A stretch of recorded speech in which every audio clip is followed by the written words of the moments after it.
Comme pour le Grand Prix de Bahreïn, on va faire le top et flop du Grand Prix de Formule 1 d'Émilie-Romagne qui s'est déroulé ce week-end. Je vous préviens d'avance, j'ai pas mis les 20 pilotes soit dans les tops, soit dans les flops. Il y en a certains, je les ai mis dans aucune catégorie puisqu'ils sont à part, ils sont entre les tops et les flops. C'est le cas par exemple d'Hamilton qui a fait une bonne qualification, une bonne remontée mais qui a eu son accident. Donc ça met un peu... c'est un peu à égalité, ou encore comme Pierre Gasly par exemple. Et on va commencer par Charles Leclerc dans les tops. Donc les tops seront mis en vert, les flops en rouge, ça je pense que vous l'avez compris. On commence donc avec Charles Leclerc qui a fait un bon Grand Prix ce week-end. Une bonne qualification. Il s'est qualifié cinquième, je crois si je me trompe pas. Cinquième en qualification, il s'était déjà qualifié quatrième à Bahreïn. Donc c'est bon début de saison pour Charles Leclerc. Hormis son tête à queue en tour de formation et son accident en essai libre, mais bon ça on va dire que ça compte pas. Il a fait un plutôt bon week-end avec une quatrième place au bout. Il aurait pu avoir le podium à la fin de la course. Carlos Sainz, son équipier, lui finit juste derrière, cinquième. Il n'a pas réussi sa qualification, il a été 11e de la qualif. Il est parti 11e, il remonte 5e après une course quand même complètement folle, mais il ne démérite pas son résultat. Il a fait une course solide, l'Espagnol. 5e, c'est correct pour un pilote Ferrari. En tout cas, Ferrari a marqué plus de points que l'année dernière en deux courses. 34 contre 19 l'année dernière. Sainz est quand même meilleur que Vettel, il n'y a aucun doute là-dessus par rapport à 2020. On continue avec Lando Norris. Lando Norris, lui, c'est le pilote du jour, du week-end du Grand Prix d'Émilie-Romagne. Il a fait une course fabuleuse, il a fait une grosse remontée. Il a même dû se faire décaler Ricciardo pour qu'il passe. Derrière, il a profité de l'accident Hamilton. Il s'est retrouvé deuxième de la course derrière Verstappen. Il s'est juste fait dépasser par Hamilton. Et passant, Hamilton a dû s'y employer à plusieurs fois avant de le dépasser. Il finit sur son deuxième podium en carrière. Donc très beau week-end de Lando Norris. L'un de ses meilleurs en Formule 1, ça c'est sûr. Il était déjà quatrième à Bahreïn. On continue avec Nicolas Latifi. Latifi qui pour moi a fait son plus beau week-end dans sa carrière. Il s'est qualifié 14e en Q2, il est passé en Q2, 14e en plus, il n'a même pas fait 15e devant Alonso. Jolie qualification en course, il a tenu le rythme malheureusement.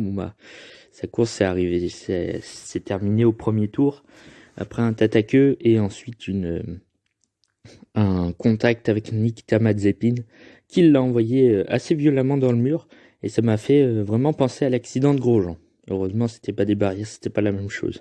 La même structure qu'à Bahreïn, heureusement. Et moins violent surtout, avec moins de vitesse. Esteban Ocon fait partie de mes tops ce week-end. Il a fait 9e en qualification. C'est déjà mieux que sa 16e place à Bahreïn. Et il finit donc 9e également en course. Jolie course, bon. Par rapport au niveau de l'Alpine, je dirais.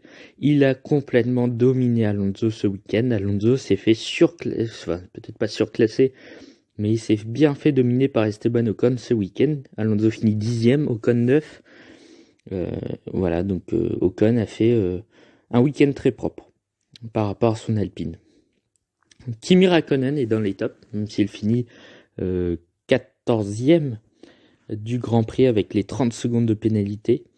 Il a fini 9e à la régulière, donc c'est pas mal du tout. Il s'est encore, comme à Bahreïn où il avait fini 11e, il s'est très bien sorti et il fait voir qu'il en a encore dans le ventre, Kimi Raikkonen. Il a fait une mauvaise qualif, il s'est qualifié 16e seulement. Les deux alphas sont sortis dès la Q1. C'était une grosse surprise, mais en course, ils se sont bien rattrapés, surtout Raikkonen. Et malheureusement, il s'est pris une pénalité à la toute fin. Max Verstappen, lui aussi, est un des hommes du jour, avec sa victoire, pole victoire. Très, très beau week-end, hein. Il a dominé complètement tout le monde. Ce week-end, il a mis KO Hamilton. Il a mis, je crois, quasiment 20 secondes à Hamilton, même s'il a eu son accident, c'est vrai. Mais bon, quand même, ça reste une performance très solide et pour moi, c'est le meilleur pilote de la grille sous la pluie. Il dépasse largement Lewis Hamilton. On l'a vu, la plupart de ses succès ont été sous la pluie. En tout cas, la plupart des grands prix sous la pluie ont été un succès de Verstappen, comme l'Allemagne en 2019, ou le Brésil en 2019, et Emilie-Romagne 2021. Ça fait déjà 3 sur 11. C'est pas mal. Il est bon sous la pluie. George Russell, qui fait partie de mes tops, même s'il y a eu une vive polémique avec l'accident avec Bottas, il était 10e, il allait passer 9e sur Bottas, la Mercedes, il allait dépasser à la régulière la Mercedes, ce qui est complètement dingue, hein. En plus, Hamilton s'était complètement raté, donc il allait pouvoir remonter 8e de la course, il aurait largement pu marquer ses premiers points avec Williams. Malheureusement, un accident avec Bottas l'a contraint à l'abandon, avec un crash assez violent. Mazepin fait partie de mes flops. On passe au flop. Et Mazepin, comme d'habitude, hein, qui se prend 50 secondes sous la pluie à la régulière sur Schumacher en un demi-Grand Prix. En gros, il aurait dû se prendre quasiment 1 minute 30 par rapport à Schumacher. En gros, il aurait pu se prendre un tour par Schumacher lors de ce Grand Prix. Alors que Schumacher a fait une erreur. Mazepin a fait un spin. Et il a également envoyé Latifi. En tout cas, il a été avec Latifi dans l'accident, même si c'est pas forcément de sa faute. On va le défendre quand même de temps en temps. L'autre flop, c'est Yuki Tsunoda, qui était un top à Bahreïn, qui passe en flop ce week-end. Il a complètement raté son week-end, hein. Il s'est craché dès la Q1 en qualif, il part 20e. Et puis, il fait un spin alors qu'il avait dépassé Lewis Hamilton au restart, au deuxième restart. Il était repassé 7e devant Lewis Hamilton, ce qui était vraiment pas mal, avant de faire un joli spin juste 200 mètres après. Ce qui finit 13e. Il finit 13e le japonais quand Gasly, lui, repart 9e, 8e, pardon, avec la 7e, avec la pénalité de Stroll.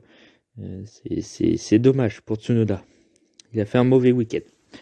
Vettel lui aussi fait partie des flops, hein, largement, il a fait un mauvais week-end. C'est vraiment très dommage pour Vettel. Il a été quand même frappé par la malchance. Il y a eu un problème sur sa voiture en départ du Grand Prix. Ses mécaniciens n'ont pas mis les roues à temps. Il se prend une autre pénalité.